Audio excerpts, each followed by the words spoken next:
या कार्यक्रमाला उपस्थित होते।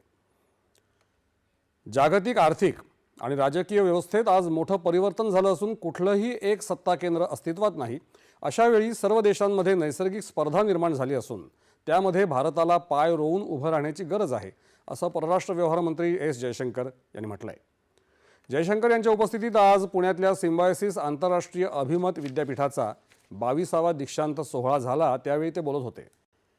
मेक इन इंडियासाठीच्या दुप्पट प्रयत्नांमुळे आपली उत्पादनं परदेशात अधिक चांगला ठसा उमटवू शकतील, असं जयशंकर म्हणाले। स्वदेशी आरेखन, संशोधन, नवोन्मेष यांचं महत्त्व त्यांनी अधोरेखित करताना आपल्याला केवळ बाजारपेठ म्हणून मर्यादित राहायचं नसल्याचं त्यांनी स्पष्ट केलं। पायाभूत सुविधांचं अद्ययावतीकरण, मनुष्यबळ विकास, योग्य धोरणं आखणं महत्त्वाचं असतंच, पण त्यासाठी दूरदृष्टी असलेलं नेतृत्व आणि अंमलबजावणी अधिक महत्त्वाच्या बाबी असून आज त्या आपल्याकडे आहेत, असं जयशंकर म्हणाले।